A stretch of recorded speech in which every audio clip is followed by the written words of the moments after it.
Hey, you made it. Thanks for giving this podcast a try. This is your host, Jake Sherbing, and this is Don't Evolve Me, Episode 1, the pilot episode.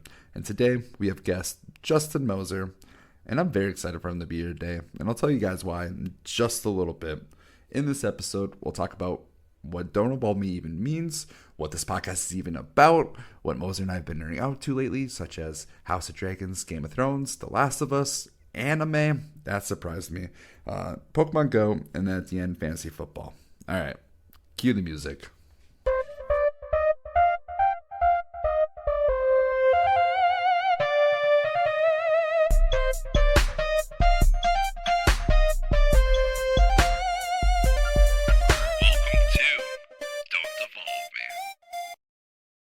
Hello there. Welcome to Don't Evolve Me, the place like Ash Ketchum's Pikachu. We don't evolve, we just level up. Welcome. I have a guest host, Justin Moser. Hello. What's up? I am very, very excited for you to be here because he knows, you guys don't know, he's the first person I ever pitched Don't Evolve Me to. This is very true. This is a lot different, isn't it? Yeah, especially since it's not in a car driving around outside where right now it'd be freezing as hell. I mean, or hot. It was 2 years ago since I pitched Don't Evolve Me to Justin Moser, aka Moser. Really confusing when his brother is around, who was also part of the pre-plans for Don't Evolve Me. So, you want to tell him what it was originally supposed to be? So originally it was supposed to be us driving around in a car with cameras and mics, playing Pokemon Go, and just discussing anything that comes to mind while we're sitting catching Pokemon and stopping for gems and pretty much just that. I think conceptually it was a good idea, and I still like to do it, but it was such a logistical nightmare to come up with at the time, because my idea was that we're going to go around town, if we get enough popularity, hopefully make it, if it got to the point where it was like our day job, it'd be really cool because it'd be like a traveling show where we went town to town, just kind of like highlighting the town, talking about the town, talking about random bullshit that's happening, shows and stuff, while playing Pokemon, because casual gaming is in. People like watching other people play casual games while catching. Or like while talking about random bullshit, not catching, but like that's in right now. So that was kind of the idea, but logistically it was just a nightmare because it was like where to put the camera. You need a computer in like the car to do so. You need a way to do it mobily. We needed the right phone so we could play Pokemon Go while also streaming it. And then be able to take those streams with the audio, match it together, while having one person drive, one person talk, and then one person possibly film with another camera. It was just logistically just a freaking nightmare. Right. And I still want to do it at one point, but maybe not like an actual show. But this is different. So, Don't Evolve Me. Where I got the idea from it originally was I was at my job. My job at the time was watching other people do their job and making sure that they're doing their job correctly. And I was coaching. I was in the mental health field, so it's not like there was a need for it, because making sure that people are competent in that job is vital. If they weren't competent, they were, potentially messing up kids' lives. But when you teach people, you get to a point where they do their job really, really well, it gets boring. So I had a lot of free time on my hands. It was during COVID. I was watching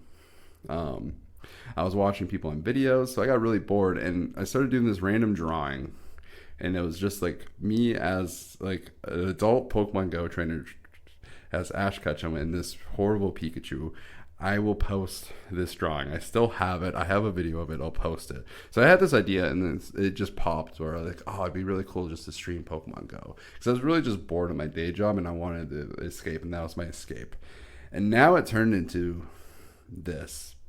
And how it turned into this was I always wanted to stream. I always wanted to either stream, do a podcast, or do something where I'm just talking about the things I enjoy. And that's kind of like that idea came from. This summer, I did a podcast on Symposium podcast with my friend Rose Gold, Romero, and I did it, and it just sparked that idea of like, oh, let's just do a podcast, because I just went there, simply talked, and it just was easy. We did a bunch of tests. You did a couple. I did a couple tests with you, and it just came easily. Like the talking portion, it came easily to me. And so I got the inspiration to finally start the podcast, and here we are. Don't Evolve Me. So, where did the name come from? What does Don't Evolve Me mean? Moser, do you know? Pretty much exactly as it said. We don't evolve. We haven't changed. We just get older. It's not that we don't like the same stuff that we've always liked. Yeah. So like my idea of it was, so when I was drawing this, so growing up, there was always this idea of what is an adult, right? To be an adult is to be this responsible person that just takes care of things and doesn't do fun things. That's how I viewed my parents, even though that's not true. My dad had his own version of fun, but like from my perspective growing up, it was just, oh man, adults just did boring things, and society just wants us to do boring things as we get older. And so when I was a teenager going into a young adult in college, the message just from a lot of different people is grow up, grow up, grow up, grow up. As someone with ADHD who was younger in this class, like I came off as very immature. And so when I became like in my 20s, I was always told like, I'm a man child. Like I'm not even like an adult. I'm a man child. And so the idea was just always like evolve to this adult. And I always hated that freaking idea, because I'm like, I just want to be me. I want to enjoy what I enjoy, and I don't really want to give that up. So it's not that we don't evolve. It's just we don't want to evolve when other people tell us to. Don't evolve me. So that's the meaning behind Don't Evolve Me. They don't evolve me. We will evolve when we want to, like Ash's Pikachu, right? Ash wanted to get stronger. It wanted to be a Raichu. It wanted it to evolve. Pikachu didn't want that. But was Pikachu weak? Did Pikachu was not effective? No. What did Pikachu do? Pikachu leveled up. Kind of. It still got beat by a level 5 Snivy, even though it should be in like level 62. We won't get into that detail of it. But like we're leveling up. We'll evolve when we want to. This show, we're going to be continuing progressing, doing what we need to do to make this the most entertaining podcast it can be, give you the right content. And so like this show will be evolving, but us, we're not evolving unless we want to. Right. So yeah, that is the meaning behind the name. So what is this podcast going to be about? That's the big question. What are we going to be talking about? So some of the things that we're going to be talking about is basically what I like to nerd out on, what my guests like to nerd out on. So what do I like to nerd out on? You can't see it, we don't have a camera up. But Mozart, describe my room right now. It's full of Marvel and DC with football. Oh yeah, there is some football minifigures in here. Uh-huh. That was once yours. Thank you for returning them. But yeah, so my room right now, eventually I will get a camera. You guys will see it. My background is not complete. It's a very expensive background to do, but I have approximately about, I don't even know if I don't even want to do the math right now, about 50 to 100 comics on my wall. I need about another 60 comics to finish it. So I have comics in the background. I have a bunch of Pop Funkos in the shelf, and then comics where the camera won't be with Pop Funk figures. So we'll be talking about anything nerdy. So that means Marvel, that means Star Wars, DC, comics, new interesting shows. Shows I'm thinking about is like Game of Thrones, Better Call Saul, Breaking Bad. Obviously not those shows now, but new shows that come up that are so nerdy. Rick and Morty, that season 6, or I think 6, right? You're not watching that show. No, I'm not. Yeah, that ended. We'll be discussing that. The next episode, so my second episode,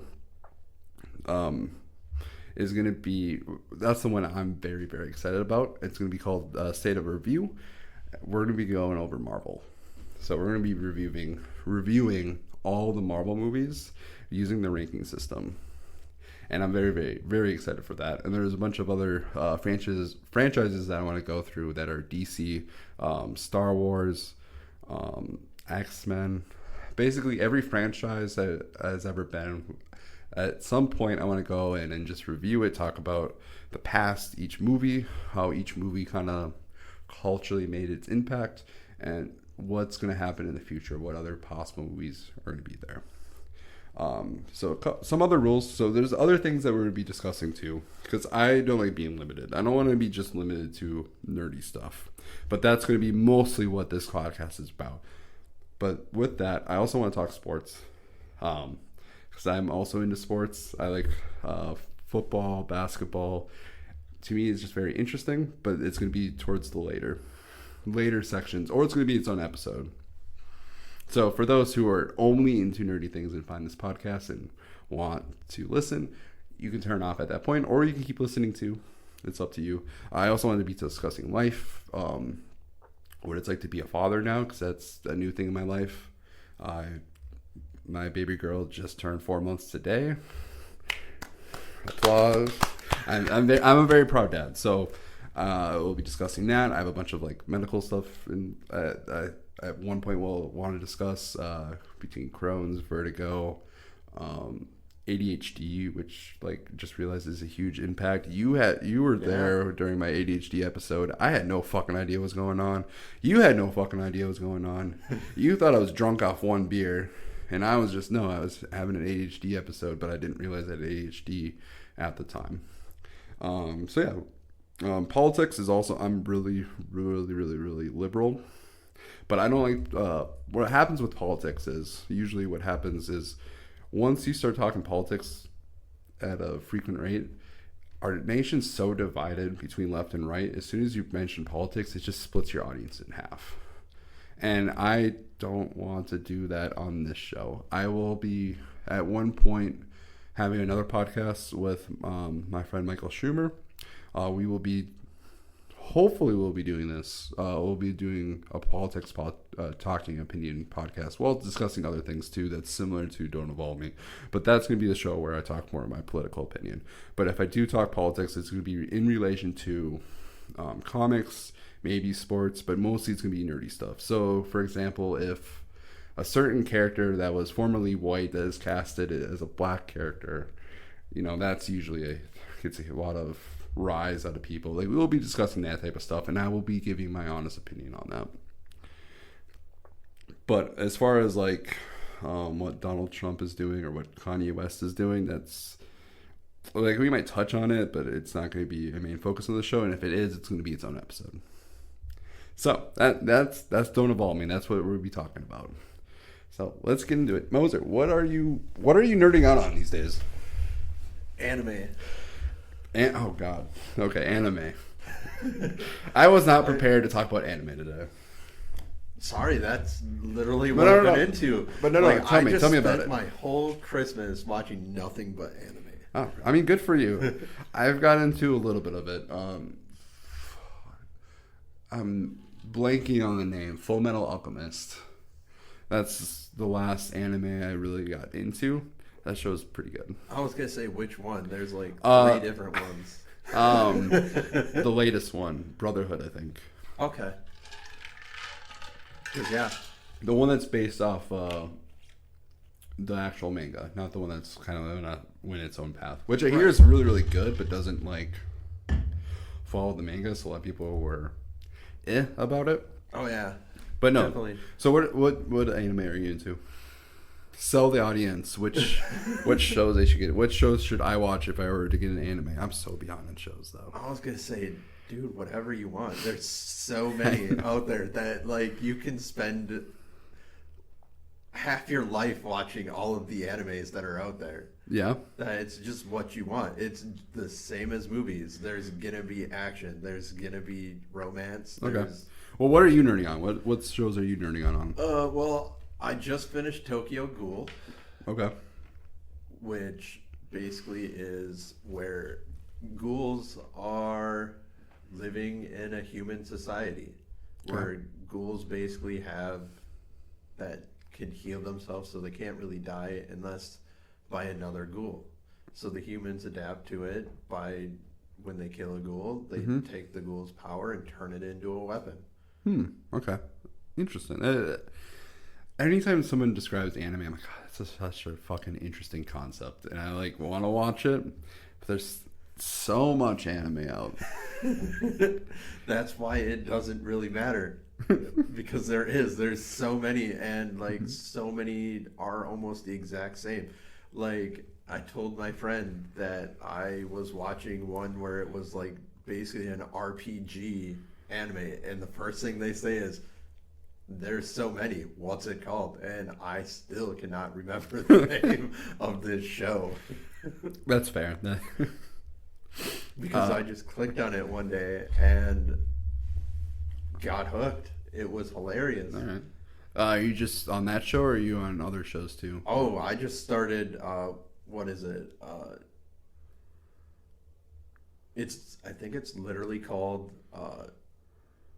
Got to like level, or just by killing slime got maxed out level, where it's another like RPG one. Okay. Where interesting, this wizard lady died, went here, spent 300 years just killing slime, where she killed only 25 slime a day just for the rubies that she got from it, and spent her whole time by herself and got maxed out level. And now all these people are hearing this, and she's a maxed out character, so everyone wants to fight her, and she just wants to be left alone. That sounds like all she wants is to be left alone. So what am I? For those who are anime fans, I apologize. I am very, very behind. If I do get into an anime episode, I will discuss it, because I will not be able to not talk about it. But that reminds me of like One Punch Man, because that's one of the few animes I am caught up on. Whereas like, have you watched One Punch Man? I have not. Oh, I should. God, what's the main character's name? I forget. It's like Tom. It starts with that. I forget the actual like pronunciation of it. But basically, the main character, he is so overpowered, and he's so like, he actually wants to fight, but he's so bored of everybody. So he does like, so like when there's this huge threat that's threatening everybody, he's just like, I just want to play video games. I don't care. Like, I don't want to. And then when he finally does, he's just so like, and then he just takes care of business. And it doesn't matter like how powerful the person is. He just one punch dead. And that's it's more of a comedy. It's more of like making fun of like the superhero genre. At first, it kind of just like, you're like, what? The first like 3-4 episodes, you're like, what the fuck is this show? It's hilarious, but you're like, what the fuck is it? And then it started getting the story, and once it gets into the story, I'm like, okay, I'm into it, because like the main character, he kind of just does his own thing, whereas like the lore of like the world and everybody else, the other characters, because like they can easily die. So you care about those characters. You're like, all right, when is Saitama or whatever his name is? When is One Punch Man going to show up? And then he shows up, and there's also like this whole like hero ranking system, and he's like this low level ranking, and there's this, I forget the robot's name, the cyborg's name. There's a cyborg psychic, and he's like an A class hero, like he's at the top ranking, and he is apprenticed to One Punch Man, who's like level 3, level 4, and like no one cares about him, but no one knows that he can just like dead. So. But yeah, what I'm nerding out on, obviously Pokemon Go. We'll get into that. That's one of my big nerd out. That's, for me, it's just calming at this point. Like, after I get done with work, and before I go home to, depending, either one infant and a toddler, depending on the week. Like, it's just I work with kids, so like I go from kids to kids, and some days I'll just spend like 30 minutes to an hour, depending how much my girlfriend is tired.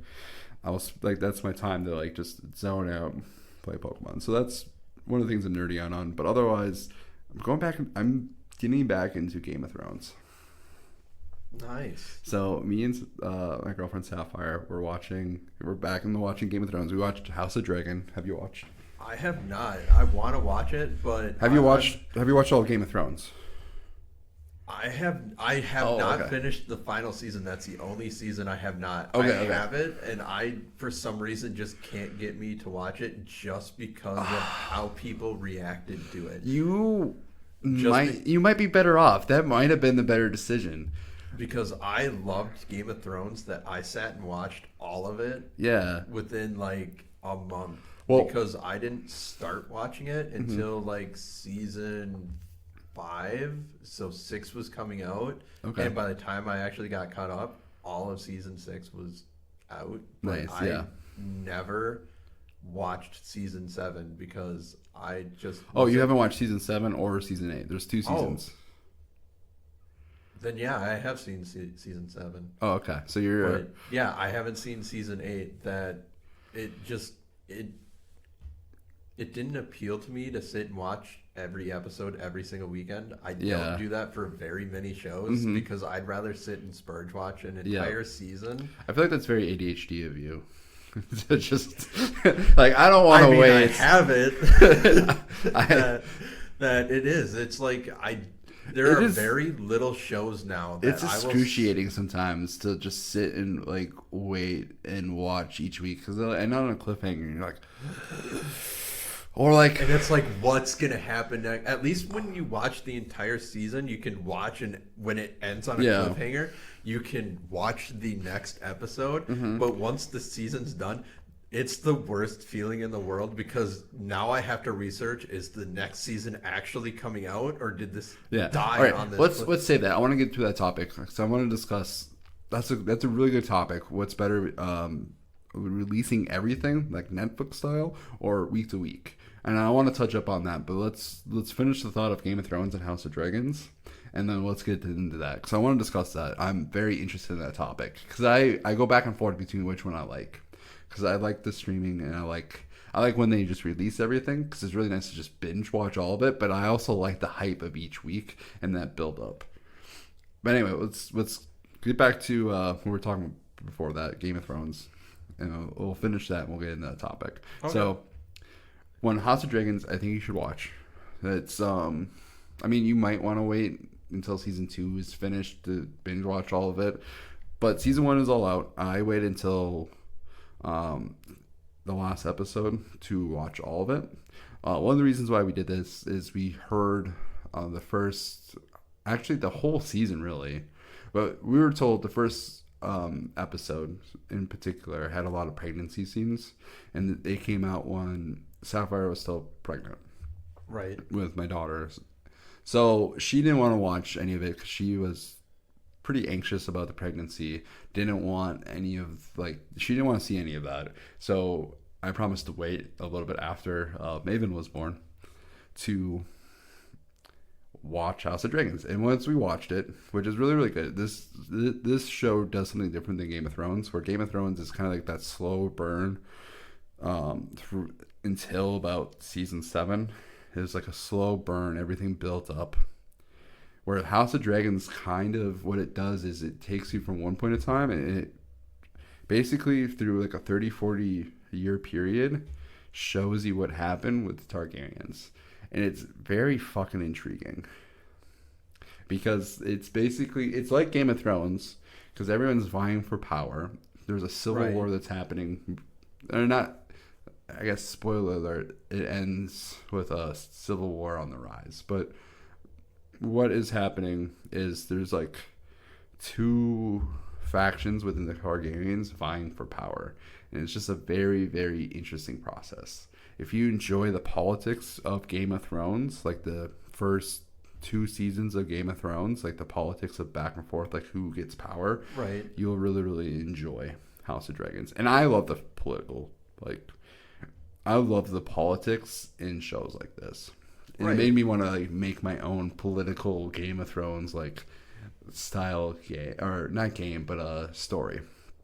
For those of you who don't know, I used to write comics.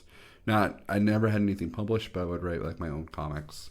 And there was one series I got up to issue 8, worked on issue 9.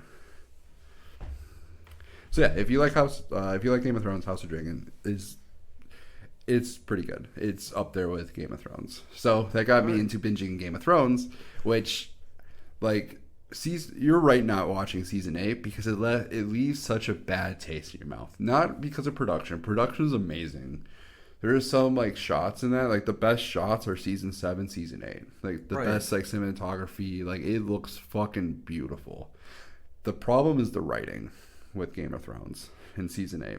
The writing, when I said the slow burn from season 1 to season 6, they sped it up. And what ended up happening was, I can't think of the creators right now. I'm going to actually look it up. So I know one of them name is Dave. Well, wasn't the final season being written and done at the same time as the book? Oh, the book's not even done yet. I don't think it's ever going to be done. I don't think anyone thinks it's ever going to be done. No, so yeah, after season 5, I believe, they were caught up with the books and kind of went on their own storytelling. What ended up happening was, though, is the show creators, David Benioff and D.B. Weiss, what they wanted to do is they signed a deal with Disney for a Star Wars, I think, trilogy, and they kind of wanted to be done with Game of Thrones, and so I think they pitched to HBO the ending of the show, but really where the story was at is there was like 3 or 4 more seasons of Game of Thrones left, of storytelling left, from like George R. Martin's like perspective, right? Because they're mostly following his story. They deviated a little bit, but mostly was following his story. And then so with the help of George R. Martin, they learned kind of like where the books were heading, and they kind of followed that path. And I believe they changed it up a little bit, but with like what the main story of like why can't I think of Daenerys?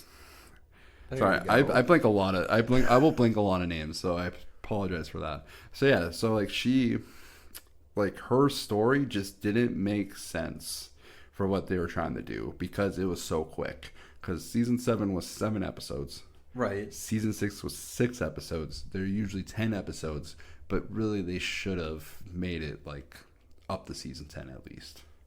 Oh, definitely. So, you haven't even watched it yet, so how do you know? I'm just kidding. I'm just messing with you. But yeah, like that's so yeah. Whatever ending you can imagine is probably better than this ending. It's not as bad as Dexter. If you ever watched Dexter, I have. That finale was fucking awful. Definitely. But I mean, at least they brought it back. They did. It's better. Right. I don't think like the new show, or now we're on the Dexter. I don't think the new show really made the original show finale. Like, I don't think it really did it justice. Right, but I mean, like it. I have a better taste in my mouth of Dexter now. Game of Thrones, but yeah, back to the point of Game of Thrones. Rewatching it, that show's fucking amazing. Like we're up to season 4, fucking amazing show. I just like forget how good it is. All the storylines, like season 1 doesn't even make sense the first time you watch it, but the second, third time when you watch like everyone talking the politics of like the world and you're just starting to learn the world, but once you know the world and everything they're discussing, it's so fascinating, like how it works and like the politics of all of it. It gets me going. It gets me like very, very invested of like all the little conflicts it is, and then how it leads up to all of these big conflicts, and it just does like the battles that go on. It just does it justice. So I think that show's amazing. I just learned my girlfriend also hasn't watched the ending of season 8 too, and I think she stopped watching because she heard everybody just not like it, and she's like, I finally want to finish it to see what people mean. And I'm like, I apologize in advance because story-wise, it's such a letdown. Not because I don't even think the story is bad. I just think they just don't let it breathe enough for it to be good. Well, the whole time they've been hyping everything up slowly. Like they grab you with every story, and it doesn't actually stop that story until it's actually finished, which is normally quite a long time. That it has enough build-up where you gain the hate, gain the love of the Yeah. characters, and then all of a sudden they take it away when you don't expect it. So obviously this final season they didn't build that hype up. They literally Well- just took everything away. Well, no. They built it up. The hype was there. Daenerys Targaryen, she's finally making it to Westeros, and then it's just like, all right, let's rush all through it. The end. And you're like, what just fucking happened? Like, I don't like. I'm not gonna go into details of it because you don't know it. Which I don't want to spoil it for you, like what does happen. But yeah, like, you know, the Night King, Yep. he comes, he does his thing. They wrap up that storyline. The fight between Daenerys and Cersei and King's Landing, like they wrap up that storyline, and it's all quick. There's a couple twists in there that just doesn't make sense. There wasn't enough time to breathe it open, and like how they resolve everything, it doesn't work because it doesn't have time to breathe. I think it's a great. I look at like the outline of it, and I'm like, it's actually really great. If they would have gave it 2-3 seasons to build, if it was a slow burn, and they ended it with that slow burn, it would have been great. And I think you all understand it once you finally watch it. And I want to talk about watch it. Come back. We'll discuss Game of Thrones. Maybe we'll have a Game of Thrones state of review. Works for me.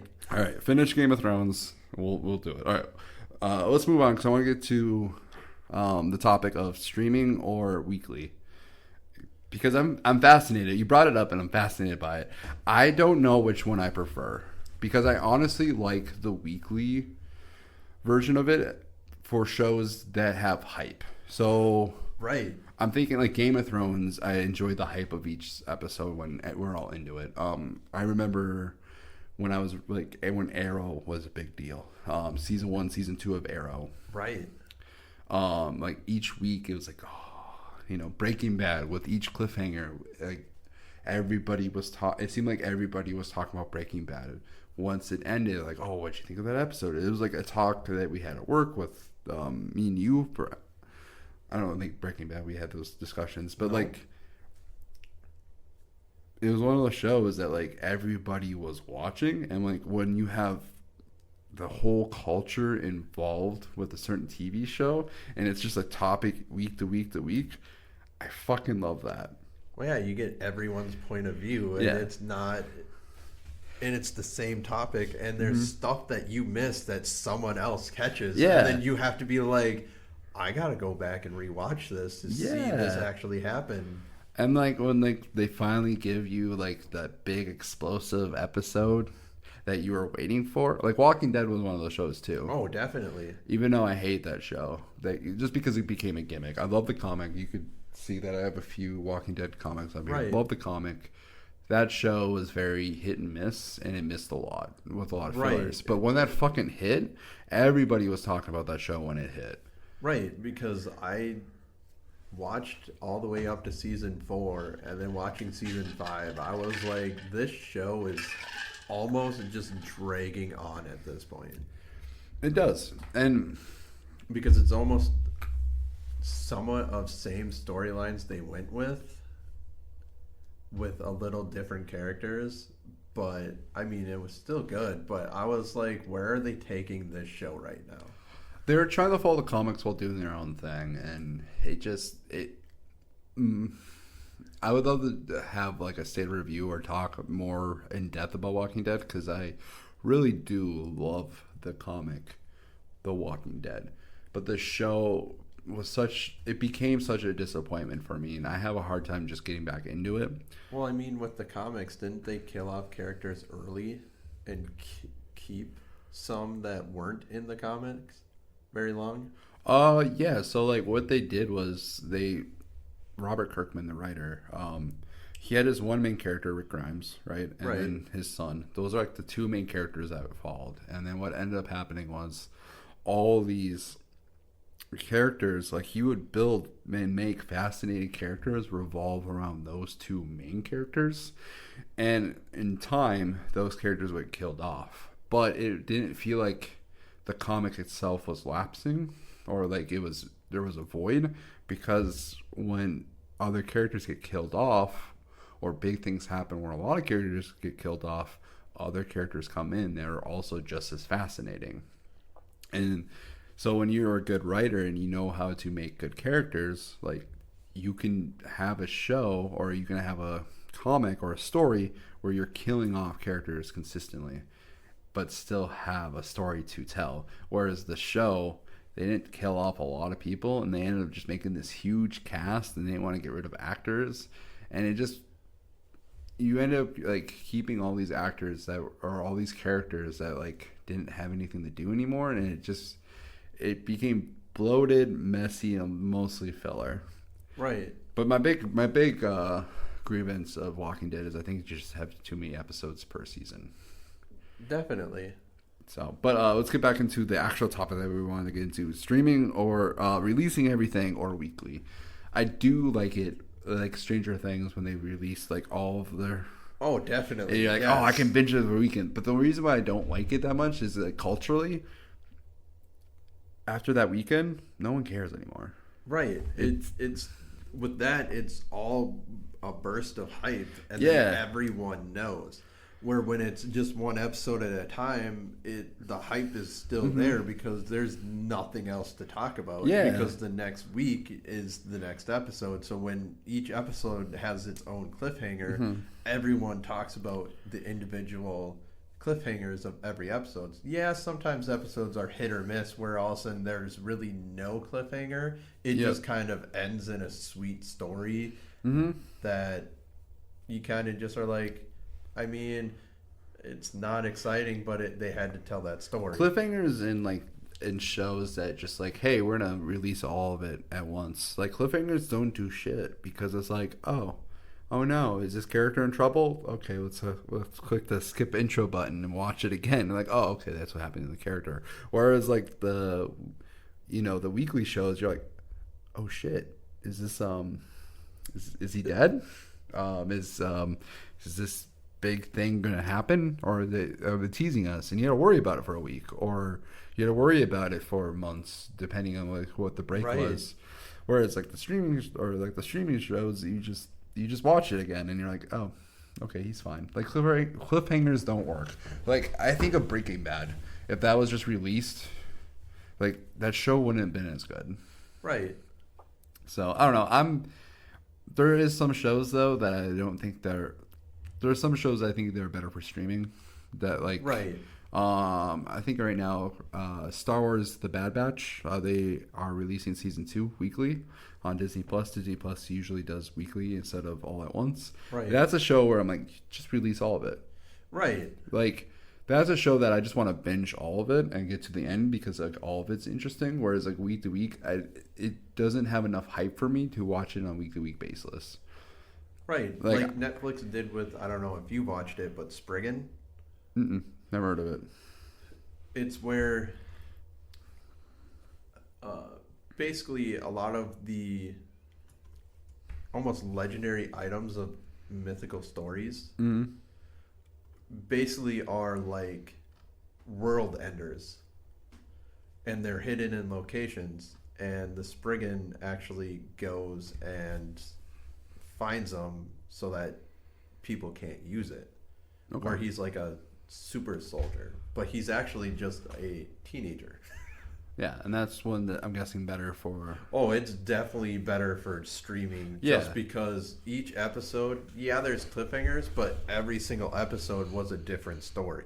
Oh, yeah, then that makes a lot more sense. Because for them to somewhat build hype for it, you'd probably want to watch it more in streaming one right after another, just because each episode's different. Same characters, and they add other stuff, but what their goal is different every time. There's like not really a big story behind it where they need build up for it. Yeah, that makes sense. Yeah, I know. Like again, bringing in Star Wars, they did the I think miniseries, or what do you call it? Star Wars Visions. It was like an animated one where they did like the anime version of Star Wars, and each episode was its own story, and they just released it all at once. So I'm like, that makes sense to me. Because like, I don't think you can have enough to like build up to this weekly thing. One show though that's coming out in 2 Sundays from now, or no, yeah, 2 Sundays from now, because we're recording this on a Saturday.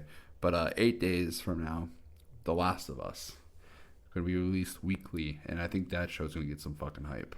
I'm excited for it. Definitely, because that's the video game one, isn't it? Yep. Yeah. That's the one I'm ready to nerd out on. I was trying to play and finish the game beforehand. It's really hard to do it with a toddler because that game is very graphic. And I've been more into calming games, more like I come home and I just want to chill rather than like be in this intense environment, which Last of Us is very, very intense at moments. But I enjoy that game. I love that story. I actually really enjoy the gameplay as well. I know a lot of people complain about the gameplay, but I enjoy it because it's a lot. You choose between being stealthy and just shooting your way through things, and I like games that give you that option. Because I always try to be stealthy, and then I'm like, oh, I'm caught. All right, fuck it. Let's try to bully our way through this. Totally understand that, because that's why I don't like Splinter Cells. Okay. Because that's how I play. You bully your way through things? No, I try to stealth, but as soon as I'm caught, Yeah. It's like, fuck it. We're just going to blow everyone away. I don't care. I'm going through this. Splinter Cell does not let you do that, because as soon as you shoot someone, it resets the mission because you're supposed to stealth through stuff. I enjoy those games. It's sort of like Metal Gear Solid, because like you could literally go through that entire game and not kill anybody. Or like all those games. I don't know about the newer ones, but like Metal Gear Solid 2, there's a way to like not kill anyone throughout the entire game and make it just through. And I like the fact that there's that option where you can be a pacifist and just sneak your way through the entire game and not actually have to kill anybody. Or you could just be an asshole and kill everybody in your path. I like games like that, and that's kind of how Last of Us is. But here's the thing that's really, really interesting. When I played this game for the third or fourth time, all the way through, I realized in this playthrough that have you played Last of Us? I have not yet. Okay. I realized that the main character is not a good guy, at least not initially, because he eventually is like a good person. We root for him, right? And I know in the second game there's this huge controversial thing that happens. Again, I'm not gonna like spoil it if you don't know what happens, but something happens to the main character and everybody freaks out. Like, oh no, not this, not Joel. Don't this thing happened to Joel.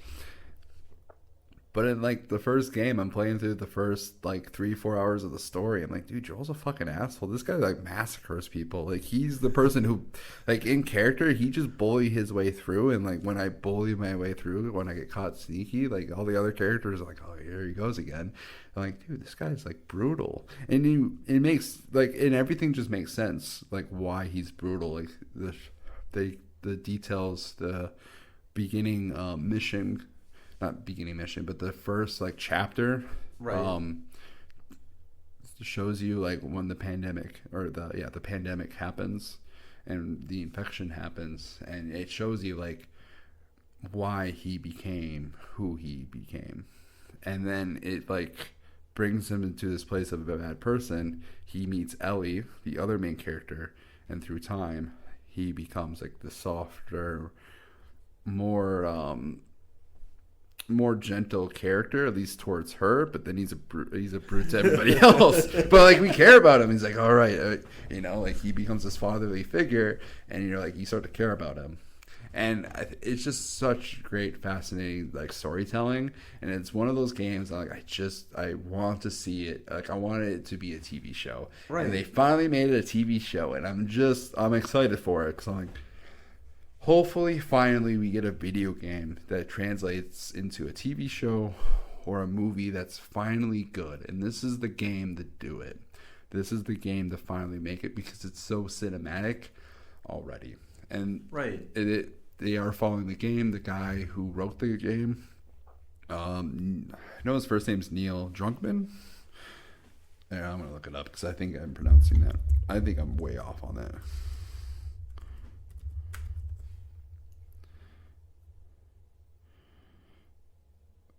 Yeah, Neil Druckmann. Okay, I was right. Just should just follow my intuition. But yeah, so he's also writing it. So I think I have faith in this TV show. Have you seen the trailer for it? I have. What's your thoughts on it? I would probably enjoy this one and sit and watch it every single week. Like I said, there's not many shows that do it. Like I will sit and watch My Hero Academia every single week because it's that good. I mean, I spurge watched the first, I think, 3 seasons. I didn't actually start watching until season 4, but that is one religiously I will watch every single Sunday. Nice. Yeah, so I'm really excited for this. I will say the first time I watched like the trailer, it threw me off a little bit because I'm so used to like Joel and Ellie, the main characters, looking a certain way. For those who play the game, they know that Ellie looks a lot like Ellen Page, who's now Elliot Page. Yeah. Sorry to dead name. I apologize for that. But yeah, it looks a lot like Elliot Page when before he transitioned. Again, apologies. But they now have, I think, Bella Ramsey is the actress who plays Ellie, and she doesn't look like Ellie. She doesn't look like what Elliot Page used to look like. And so, like, when I see that, I'm like, it just bothered me. And then Pedro Pascal doesn't look like Joel, like at least not initially. But then after I got over it initially, after the second trailer, I'm all in. Like, it looks freaking amazing. The clickers look amazing. They have Nick Offerman as Bill, which, like, I'm happy Nick Offerman's in it. He's Ron Swanson from Parks and Rec. Okay. I really like Parks and Rec. So, and Ron Swanson is he's such a great character in my opinion. So when I see Nick Offerman in any shows, I'm like, oh yes, because I enjoy that actor. He's very libertarian in the show, but he's very liberal in person. But he's very he's like in the show, he's a libertarian who hates government, who works for the government, but he's trying to destroy the government within. But he's like this person, he's like this outdoorsman, huntsman, makes all his chairs. He's a wood craftsman, but is also a saxophone player too. Like, he's all these things. And the funny thing is, in real life, he's exactly that person. Like, he makes his own chairs, he does his own thing. The only difference is he's not libertarian. He's he's liberal. He still could be libertarian, but he's not libertarian in the way of, like, I hate government. He's very liberal. So, like, it's funny when, like, conservatives or, like, other libertarians are like, oh, yeah, Nick Offerman, Ron Swanson, like, I am that person. It's like, oh, yeah, well, you don't know who Nick Offerman really is. So I'm excited for the show. I don't know if he fits his bill, but I'm just excited for him to be in it. It's such a minor character that he's playing that I'm like, I'm okay if he makes it his own. So that's the show I'm ready to nerd out on. And I think once that show ends, I want to do a state of review of The Last of Us, which means I go through each game, Last of Us Part 1, Last of Us Part 2, I go through the TV show, and then talk about the future of Last of Us, like part 3, the game, and then Last of Us Season 2, if there's going to be a Season 2. Oh, there's probably going to be. This one's probably going to be one of the more hyped ones. I think so. In fact, but I think Season 1 is going to be based off the first game. I'm not sure where they're ending Season 1. Depending on how fast or how slow, I believe Season 1 should be the first game. And I was told they're only doing the first game. But I honestly would be okay with them making their own story after Season 1 and kind of doing their own thing. I do like Part 2, and I think that story, there's a lot of controversy with Part 2. But I do enjoy that story. It's very brutal. It makes you feel, it gives you a lot of, like, sad feelings and angry feelings. But it's such a novelty in most games and most TV shows that I'm like, I really, really enjoy that. It's a game about revenge. Right. And I'm like, I don't know if that would translate well on TV. I just don't know if it would. So I'm okay if they do Season 2, Season 3, and they do, like, their own thing if they were to continue it. But again, I wanted to make an episode specifically on Last of Us once that season is over. But yeah. So, other things I'm nerding out on Minecraft. As always. It's I recently bought it in July. I had clients who played it. I got into it, and it's just such a relaxing game because I can literally work on it and build a bridge for like hours. And my girlfriend's like, "What are you doing?" I'm like, "I don't like. How do you do it? How do you have patience for it? You know, like, you're literally just putting a block, 2 blocks, back and forth for hours, or you're digging a hole for hours." I'm like, "I don't know. It's just relaxing me. It just relaxes me because I can just zone out my because like you're often told you have like 2 brains. Right. Or with ADHD, I view it as the brain has 2 arms because you know like both arms need to be occupied. Like one's working on digging the tunnel, the other one's zoning out and thinking about whatever. It's such a like it's such a like small task that like it's just calming. It's a calming game where like I can go and I can work on those things, or I can build something, or I can like go explore. Right. So Minecraft, but I'm not going to be talking about Minecraft a lot. If I ever get to streaming games, I'll probably be streaming Minecraft, and you guys can join me on that adventure. But otherwise, yeah, that's another thing I'm nerding out about. So before we end, I want to talk a few more things. We're getting close to the hour mark, which we won't end at the hour mark, but we'll wrap up shortly here. But I want to talk about Pokemon Go because that's where we started, was Pokemon Go. This was supposed to be a Pokemon Go show. And here's the thing, what happened with this is I continued to play. I got really, really into it. 2 years ago, Pokemon Go released their level 50 requirements. I am now working on level 50. I'm at 49. Moser here has quit playing altogether. I got bored with it. Like I know you did. I played the games all the way up to Ruby and Sapphire. Yep. So once that was released, I didn't really care all that much due to the fact that the nostalgia of it ended for me. Yeah. Just because I did go out and buy Moon, Pokemon Moon, and just even playing it, I'm just like... That's like the worst game to like go back into. I feel like that's like one of the worst games to go back into simply because it's like there's no nostalgia for you. It's new. That's a newer game. That's you don't do the 8 gyms, you do the 4 trials or whatnot. Right. And I'm like, that's such a weird game for you to jump into. It's the one that I did because, well, Alex was playing his brother. And always growing up, if he got blue, I got red. Makes sense. He got silver, I got gold. He got sapphire, I got ruby. Okay. So we always got the opposite game and did the trading of the Pokemon that weren't in that game and always traded.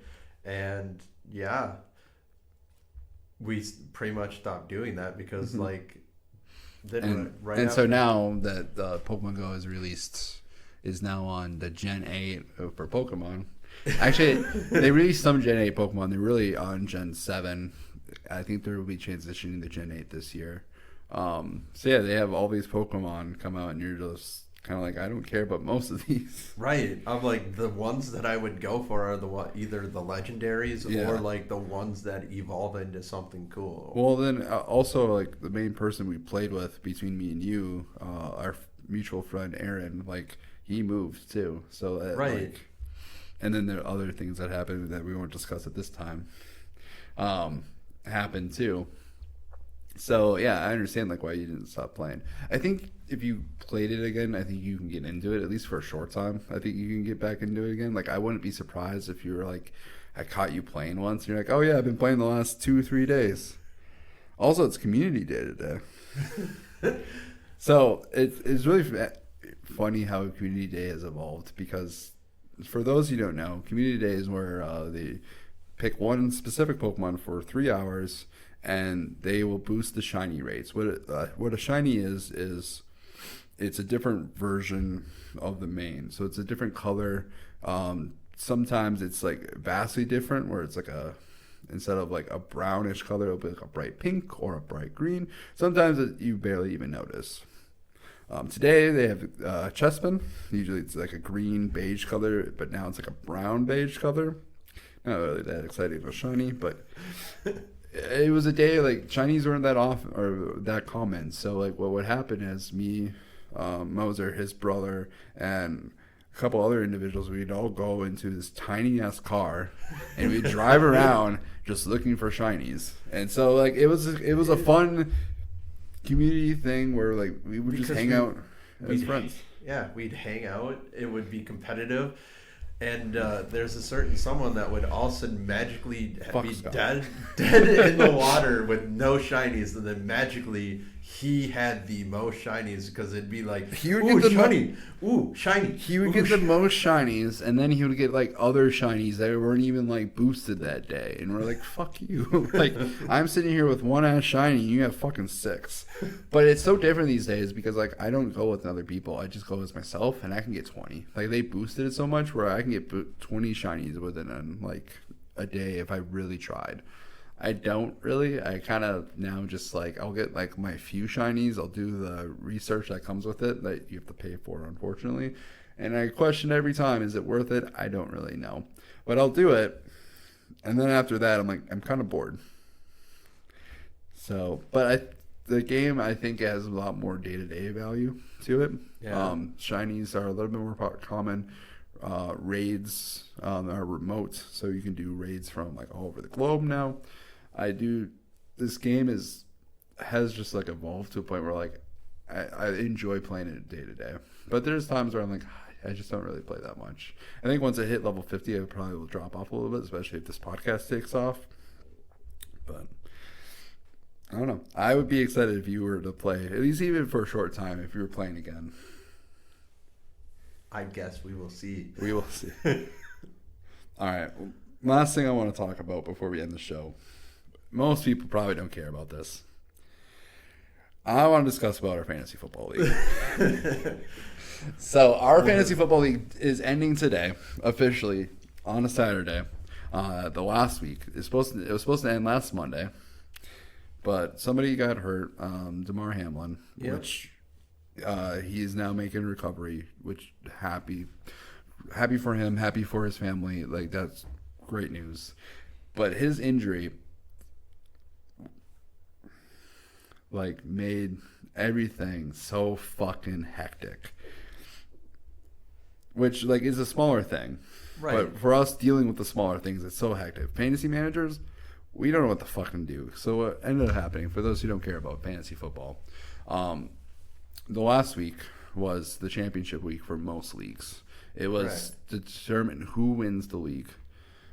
Who gets third place, who gets money, who doesn't get money, who gets consolation prizes for next year, who's the last place finisher, who we need to make fun of.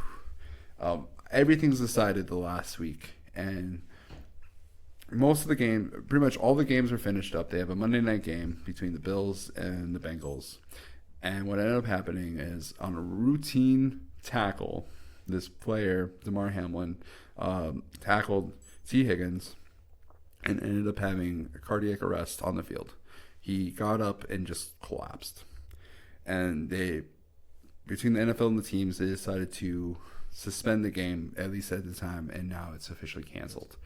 But they didn't cancel until, yesterday? Yeah. Thursday? Yeah. I think yesterday they officially canceled it. And so for like 5 days, we didn't know what the fuck was going on. Like, are they going to play it? Are they not going to play it? I think most of us figure they're going to cancel it because there's like no time to play football for those who don't play football. You can't just play a game and then turn around a couple of days later to play another game because it's such a physical game. You need, I'll be honest, I don't even know if a week's rest is even enough for most players. Right. Their only thing is if they were going to do it, it'd have to push either the Pro Bowl out, because Pro Bowl is fuck the Pro Bowl. They should have done that, but it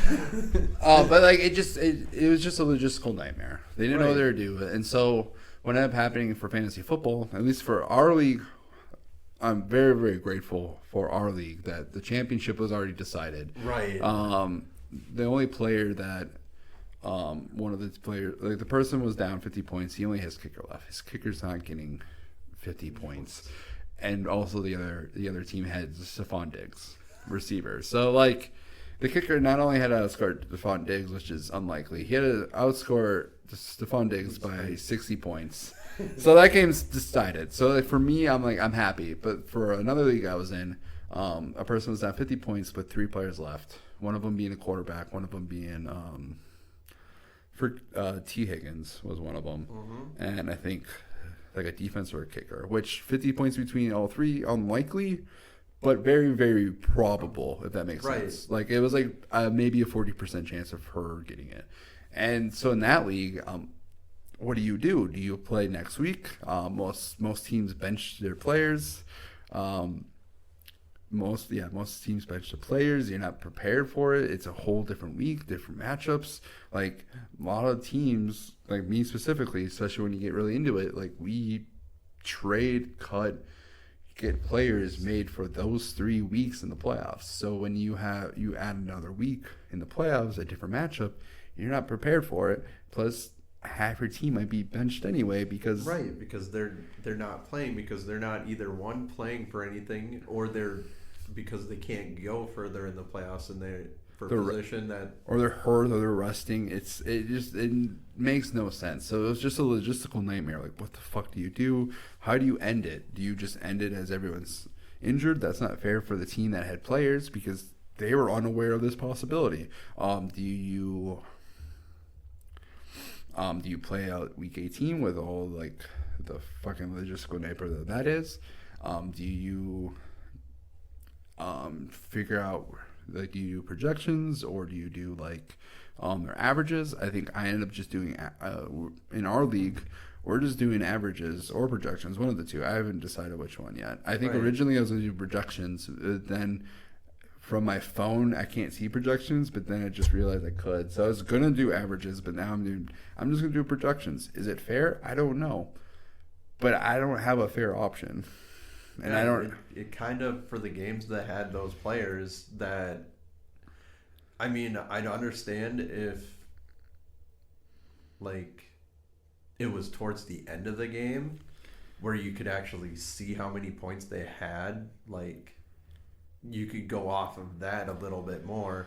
Yeah, if they ended it in like the third quarter or fourth quarter, and then they didn't play the rest of the game, then you could almost just end it there, or you can like add a certain points. I don't know. I'm at this point where averages to me is like the fairest thing. Right. That is gonna be the fairest thing, because they easily could have done worse than it, but they also, because we didn't know, none of them actually did better than it. Yeah, and it like well, they could have done better. Yeah, they could have done better. They didn't play.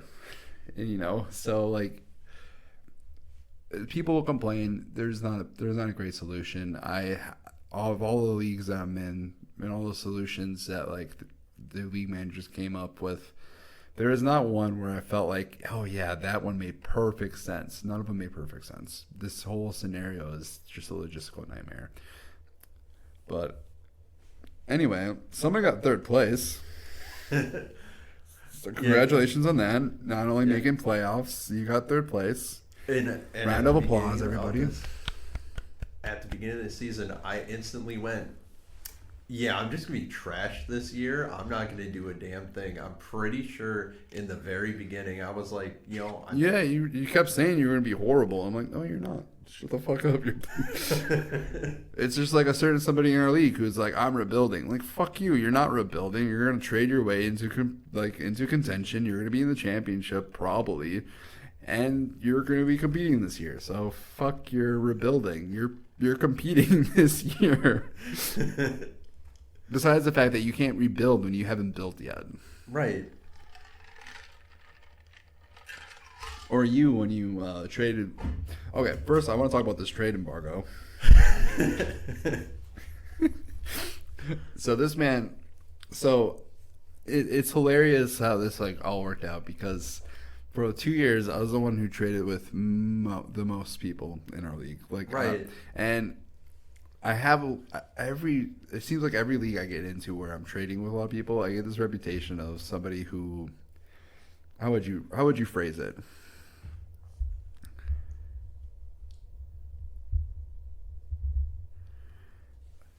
You're not really annoying with it. It's more of you try to make everything fair for when it happens. Well, but like it doesn't always turn out that way. well, like I get it. I get to this now, but like before, I would got this reputation of like ripping people off in trades because like I would trade, it would work. Typically, it works out for me, and which led to you being like, I ain't fucking trading with you. Yeah, pretty much the whole time I was not trading with him. He'd send me trades and be like, this is totally fair. It looks great on paper, but after the first 2 years of doing this, everything that looked fair on paper at that point would not turn out like that. Backfired on you. And every single time it backfired.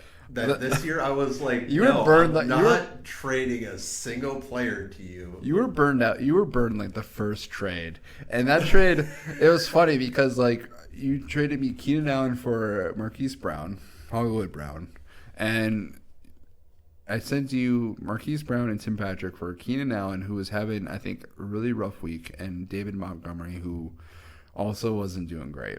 And I didn't even want David Montgomery when you sent it to me. I'm like, I'll just take him. He's a handcuff. I just want Keenan Allen because I believe he's going to bounce back.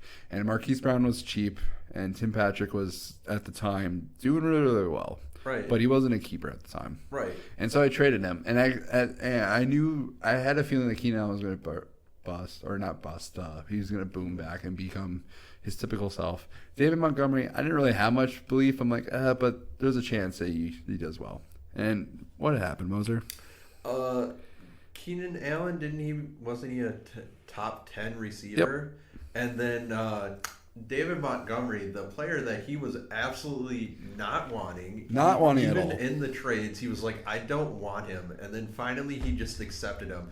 David Montgomery becomes the number 3 running back in fantasy football. I don't know if he was that high. I think he was the number 3. Was he that year? I know he got top 5. He was putting up friggin' like 20 to 30 points a week after I trade him, like maybe 2 weeks after I made the trade. Like I think the first 2 weeks you didn't play him, and then I think you were forced to play him because you didn't have a running back to fill a position, so you just threw him in. And he got hot. And then all of a sudden, magically, he's putting up 20 to 30 points, so you had him in your lineup. And looking back, and then Marquise Brown did shit. Tim Patrick ended up, being himself. He's still good injured this year, but like.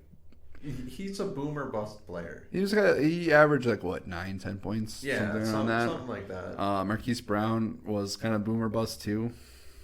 But Marquise Brown at that point, wasn't he just a young player or even? He was a rookie. Yeah, he was a rookie. So that was cheap more of rookie. A keeper trade of like, this is someone that's gonna be good next year, and I mean it paid off the next year for Marquise Brown. Yeah, and then. And then David Montgomery just goes off. And I'm like, I didn't even want him. Okay, I'm happy I'm wrong. I was very happy I was wrong. I was so pissed off of like. I think I went 12-1 that year and ended up losing. Yeah, you ended up losing in the first round of the playoffs. Yeah. The normal thing that happened to our league, except for this year, magically our actual winning teams actually made the final games of the playoff. Arguably our 2 best, the highest scoring teams actually made it. Yeah. Well, I mean, there was certainly someone who, for the 3rd straight year, was one of the best teams in the league, and then just, busted in the playoffs. I was like cheering for him too. I'm like, you better, like, this is your year to win. No, his brother won it. I know that week. I literally, me and Scott were talking almost the entire game. And we were both like, I hope you win, like to each other. It was fantastic because me and Scott both didn't care at all of who actually won. We both were like, I hope you win because I'm not gonna win. And I was cheering for both of you. Whoever won that game, I was cheering for Scott to beat you though.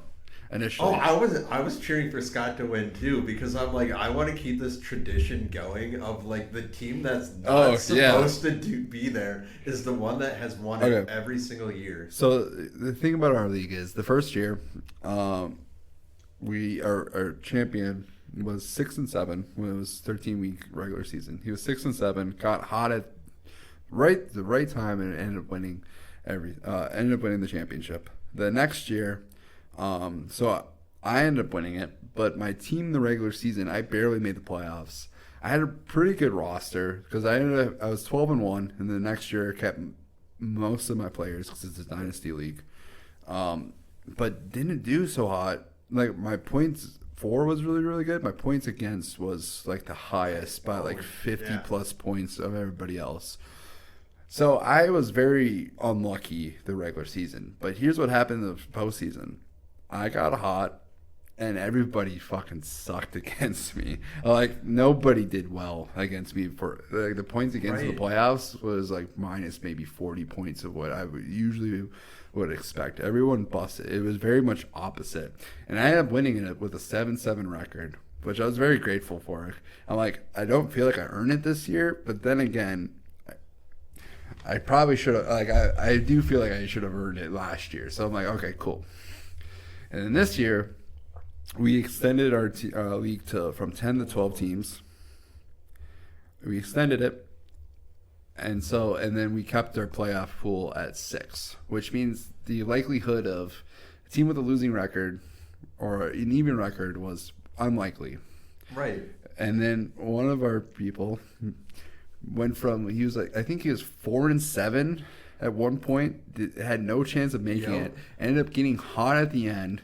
My metaphor for him in our power rankings was he was the loser kid chasing the bus. Like in all the movies in the early 2000s, there's like our main protagonist, he's a loser at the time, chasing the bus. All the kids are making fun of him because he's not going to get it. And it seems like the kid never gets it. So that's what I felt like when Scott was like, I'm gonna make the playoffs. Right. He seemed like he was running, and he fucking caught the bus. I was not expecting it. I was not ready for it. He caught it at a 7-7 record, and I'm like, you know what? Awesome. I'm cheering for you. I didn't make it. I ended up being like 5-9. I ended up winning the consolation. I got hot at the end of the year, and I was like, finally my team's doing something, because my team did shit.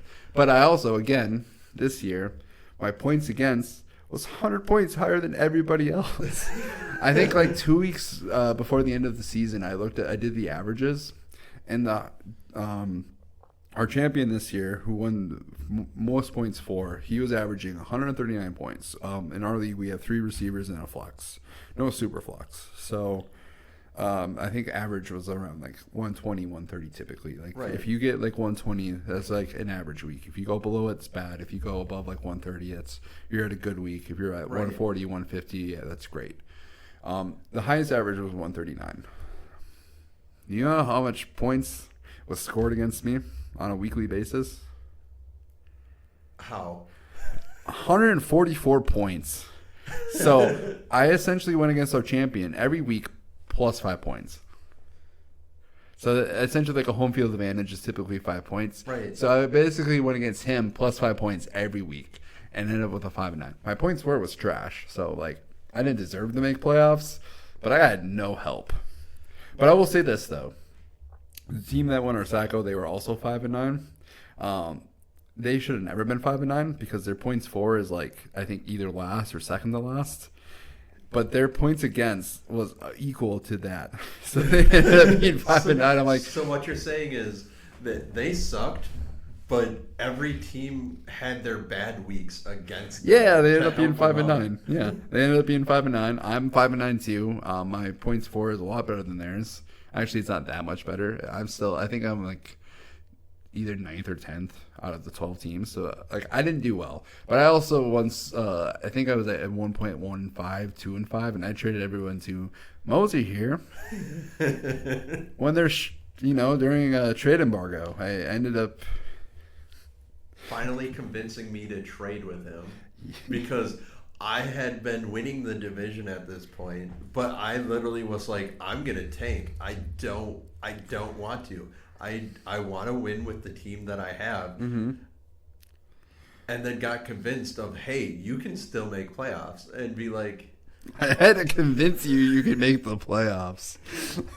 and I'm like, but I don't want to, because the two other teams that were competing were actually better than mine, and it was set up for them to make playoffs, which Scott still got that. He made it. Which was funny because the last week Scott was saying he's not making playoffs, and I'm like, dude, I'm playing against the person that just needs to lose for you to make playoffs. Like, all you have to do is win, and then all I have to do is win, and you're in. Of like, this is set up, and just right away my team that week, pretty sure, exploded in points. I'm looking at our trade, and I'll be honest, the person that trades in our league often, he complained about this trade, but I think he complained about it because he doesn't like when he does this. He makes so many trades where I'm like, oh man, he definitely won that trade. Oh my gosh, yeah. So many times where I'm like, and then like I make this trade, and he's like, you got that much for Aaron Jones? It's like, dude, fuck you. Like, you may be making these trades all year long. Don't complain if someone else made that trade. And for the most part, I want to know how you feel about the trade. I'll list it out. So I traded Aaron Jones, AJ Dillon, Keenan Allen, Mike Gesicki. I traded you Zay Jones too. Yeah. Oh, okay. Yeah, that's why I did the trade. Is he's the one that saved my playoff run. Yeah, okay. Because he was. I feel a lot. Boomed for like 3 weeks in a row. I feel a lot better about this trade because initially I felt good about it. Then afterwards, I'm like, oh man, I got so many keepers out of you. That I kind of felt like, did I like? Wait. Oh wait! Oh yeah, I also got wrong. Okay, it was a 5 for 5. Yeah, the way because originally you were just gonna give me 4 players, and then I still gave you 5. But yeah, I was trying. We're not gonna drop any players for anyone. Today. Yeah, I was trying to trade you Darren Waller, but you were like, I want AJ Dillon. And I'm like, okay. I didn't want to trade AJ Dillon. Dude, the whole time you were saying you need to take the handcuff with you. I know. The whole time with trading before this trade, you were all about you got to have the handcuff come with. Because I will not make a trade without the handcuff. Here's the thing. Here's the thing. I got the value that I wanted. I got what I wanted. And so, like, if I got what I wanted and I was able to get AJ Dillon not trade AJ Dillon, like, to me that's like an added like bonus. But I didn't want to trade Aaron Jones or AJ Dillon without each other because I thought I could get the most out of it. But I was really, really confident with this trade. And so, like, me trading Darren Waller instead of AJ Dillon, I thought, like, okay, I can keep this keeper. Maybe this will be good. I'm pretty happy with this value that I got for Aaron Jones. And you're like, fuck that. So anyway, this trade, this trade saved my ass because how many weeks did I start AJ Dillon in my lineup and he freaking actually put either more or the exact same. Here's the thing though, because there's one individual in this trade that would have that carried my team into the Constellation Championship. I am the Dynasty Heroes Constellation Champion. I'm very proud of it because I sucked all year and I finally got hot because of this one player that you traded me, and his name is James Conner. He averaged like 20-some points for like the last 5 weeks. He got hot. But here's the thing. No one thought he was going to – I didn't even think he was going to play. He was like that added because like I wanted Drake London, Romeo Dobbs, Chris Olave was a big get, and then Marquise Brown. I asked for James Conner just as a – added. I'm like, maybe he'll come back to the player that he once was. That was my hope. And yeah, for the last 5 weeks, that's what he did. Oh, I know. Last year he might have like saved you, but here's the funny thing about James Conner is because last year I'm pretty sure he was part of our trade that you traded him to me. Was he? I'm pretty sure that last year the trade you traded him. I might have, yeah. And he got absolutely hot. There's a lot of players that got back too, because I got Marquise Brown again. You traded me back. Keenan Allen back. I know. So we essentially did our first year trade. And the player I traded for Montgomery was Aaron Jones, and you got Aaron Jones. So that was actually one of the reasons why I wanted to trade it with you, because I'm like, I want this to circle back. So get rid of the bad vibes then. So like the trade embargo that he put on me ended with me trading back Keenan Allen and the player I traded for David Montgomery. So, and he gave me Marquise Brown back. So maybe the bad juju's gone. Maybe we reversed it. I don't know. So yeah, that's fantasy football. It ended weirdly. It was such a weird year in general. Yeah, I'm excited for it. I hope. What do you think of my power rankings? What are your thoughts on it? Because no one ever comments on it, and I'm like, I do. It literally takes me like an hour to 2 hours each week to write these power rankings, to do the math, to think of something funny to say, and all the trash talking I do with all of it. And then there's some weeks where I'm like, oh, this is a good ranking. This is a good ranking. No one says fucking shit. Well, you realize a lot of us are at work when you release it, right? Do it after work. I don't know. Maybe I'll have to do it in the right time, because I know if I do it at night. I think there was one or two that you didn't release until like 6 or 7 at night, and there was so much feedback on it of just us going back and forward at each other, and that was a fun one. I think that was like week 4 or week 5, maybe. Well, where it was like we actually started separating more. Like the first 2 weeks or 3 weeks were kind of boring, because this literally means nothing right now, because easily any of the teams could just flip. Like if you're even 0-3, magically, boom, you only lost like those. What do you think of my model? So I didn't do it based off like the actual standings, because I think like it's boring, and it kind of it becomes the same over and over and over again. And honestly, if you want rankings based off standings, just look at the fucking standings. Right. So I did this model. I call it the trend model. It's nothing fancy. What I do is I just take the stats from 3 weeks, because you can't have a trend unless you have 3 data points. And so I like looking at it every 3 weeks to see like if there's trends starting, if there's trends ending, if a team's going up, a team's going down. I feel like that's a good way to look at it. And I think like it predicts a lot. I don't want to say it predicts things, but like the team that was leading throughout the entire season, his team was dipping down. He was getting mad because he was the number 1 team. He kept winning, but I put him like 7th or 8th. And I'm like, you don't score points. Your team just doesn't score points. Like the teams against you just don't score. Like you're not scoring a lot. Like the other teams that are like around the same record with you is scoring 100 more points or 30 more points on a weekly basis than you are. So that means that you're getting lucky and these teams are better.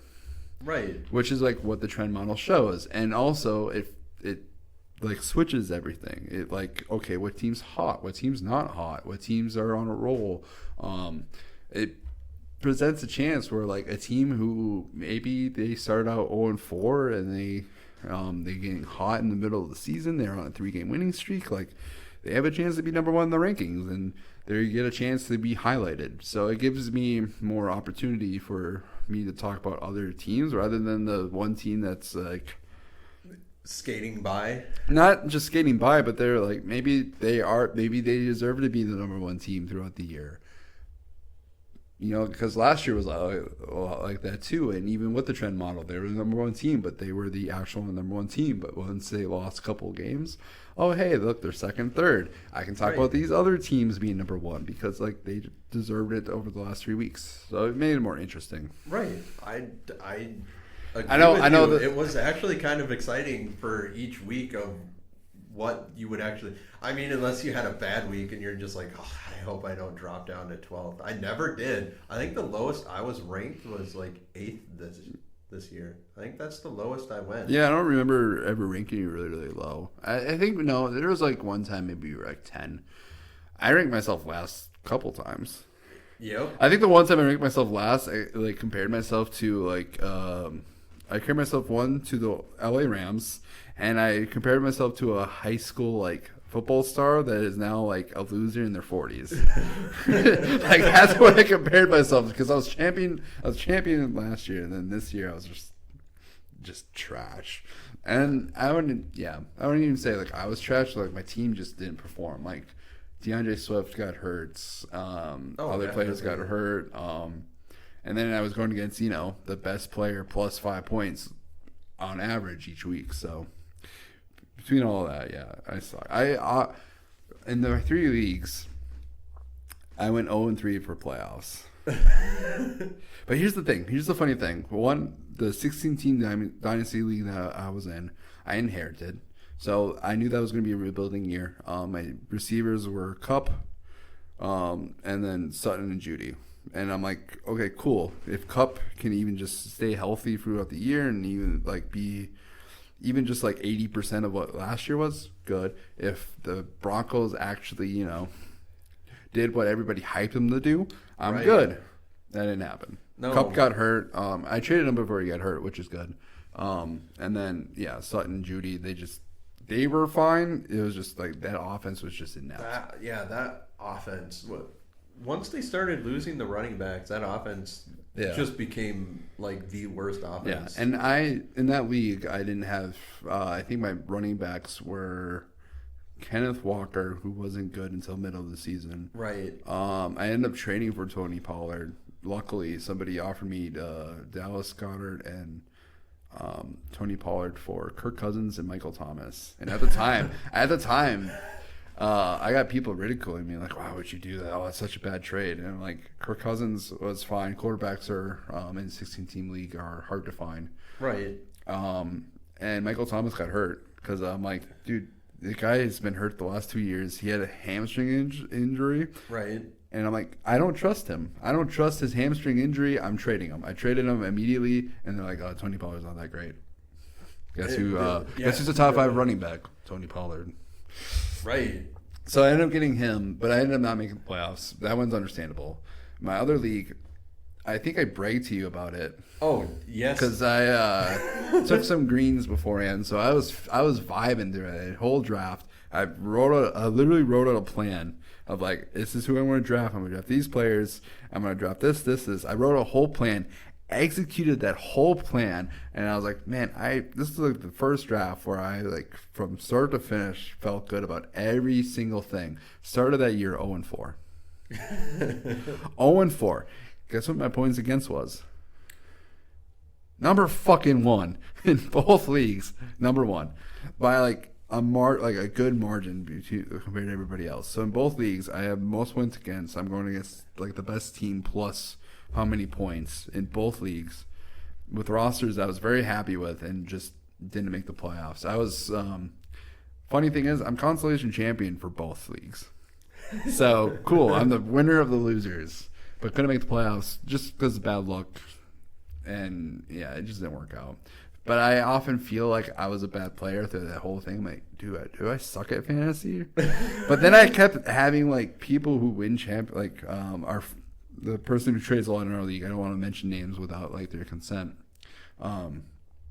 He kept asking me for advice, and I'm like, he was in 8 leagues last year. He won 4 or 5 of them. This year, I think he actually tanked a lot in the playoffs. But he was every league he was in, I think he was in 9 leagues. He made the playoffs at 8 of them. And I think he made the championships for half. He was the best team. You probably know why, for the fact that he just constantly would, bombard you with trade requests. Right. And would make trades to get, which is a skill. That is part of the game. That is a skill. I'm not going to, I can't think of the word right. Insult that? There's a better word for it. Right. I'm not going to Anyway, moving on. These people are asking me advice constantly. I have other people always asking me for advice. And I'm like, man, why do people keep asking me for advice? I fucking suck this year. But it makes me feel better because they're like, oh, well, you know what you're doing. And I look at the points against, I'm like, okay. I talk myself into maybe this year wasn't, it was just a bad year. Right, because there's not much you can do when you're facing teams that are putting up more than the average. Yeah, and I don't think I did the best with some leagues. So the draft that I felt really confident about, my biggest miss was Alvin Kamara. I spent the money on him instead of Dalvin Cook. And Alvin Kamara just was very up and down. Right. And I ended up making a run to the playoffs, but I ended up going against the best teams. Like I was going against the number one team in the league, the girl who was down 50 points. I ended up going against her. She was the best team in the league, most points scored throughout the entire year. I had the best week against her. I lost, but I scored like 180 some points. I lost by like 6 points because she also had the best week of the year. And I'm like, fucking A. I'm on a run. I'm on a 3-game winning streak. I had to beat her. I look at my score. I'm doing great. And I still lose. And I'm just mad. I'm like, you just suck one week for me? And I mean, it sounds like something else happened too. I still haven't beaten you once. Oh, you haven't whole time in fantasy football. That literally, I don't know. My team can have. How do we not mention this at all? I could literally go from a week of putting up like 150 points. Great week. As soon as I play you, magically my team becomes literally busted. No player. Well, all right, I'm gonna look it up because I was on a losing streak for the longest time, and then I played you, and I was very, very confident. I was like, "Cool, I'm gonna get a win here finally. I'm gonna lose this. I'm gonna end this losing streak, and I'm gonna win because I'm playing Moser, and he cannot beat me." And here's the thing: on the opposite, your brother seems like he always beats me. I know. Except this last week. You know what his comments are? I don't understand how you can't beat Jake. I don't either. It just happens every fucking time that I could literally go from. It's really sad, but I want this to happen. All right, let me look at this. Okay. 1 week, me putting up like 180 or 200 points, have the best week, and the next week play you and put up like freaking 50 points. All right, so we'll go through this and we'll wrap up because we're at past the 90-minute mark, which we're way past goal.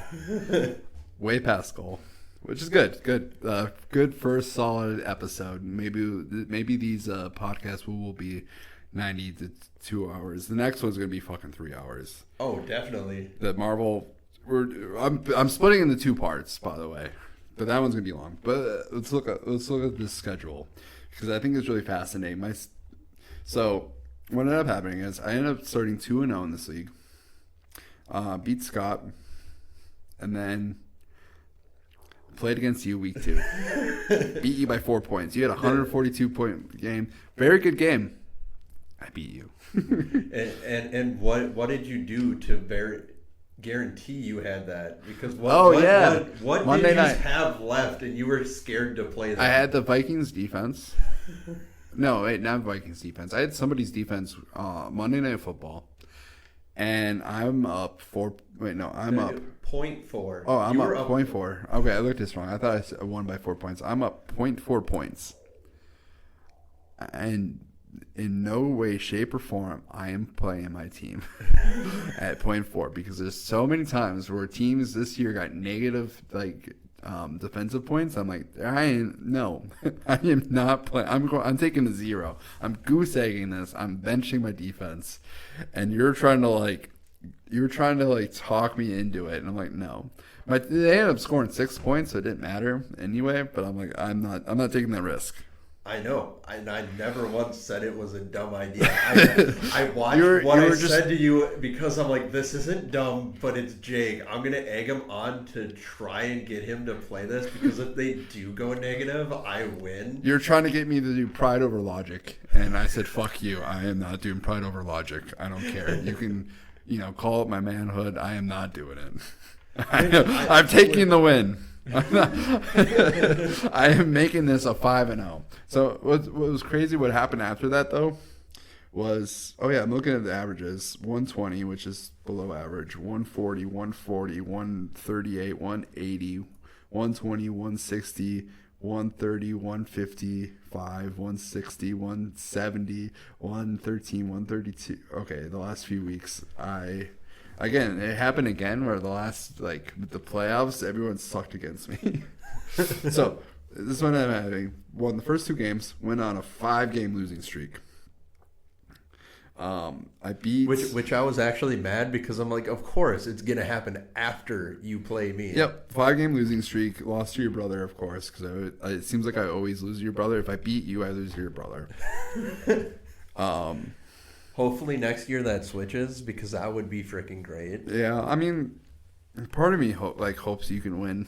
Like, part of me roots for you because I'm like, man, he keeps... I want him to have his moment eventually. And then I'm on another, so I win a game against a 10-4 team. Went on a 4-game losing streak, and then I play you. So my averages for 4 straight games: 87, 91, 108, 100. Trash, just fucking awful. Just like I didn't do good. And then I play Moser. He scores 132, which normally isn't plenty to beat me. I score 140. I get hot. I end up actually I don't even get hot. I just get average. Like I got 140, 134, 117, 139, 139. And then a 5-game winning streak for the consolation champion. I get hot at the wrong time. Well, at the right time, but wrong time. So yeah, 6-0 against you. I am very much happy at that. And I'm still up for what I discussed at the beginning of this year. I want to move divisions. Fuck that. No. I need at least 2 wins every year. No. I'll move Alex. Me and you are staying. No. Oh, we'll move divisions. You're staying with me. No. It's not going to happen. We'll see. Anyway, let's wrap this up because we're, way past the 90 mark, way past the 60 goal, which is awesome. That means that we have a lot to talk about. Right. So I thank you for being on the show. First episode. I'm happy you're here. Happy to be here. So I hope there'll be many more episodes with you. I don't have episode 3, 4, or 5 planned out. But yeah, if you want to come back, you're welcome to do so. I would be happy to. All right. So this is it. This is Don't Involve Me, episode 1, the pilot episode. This is the sound off. You guys have a good week. Thank you for listening, and catch you sometime soon.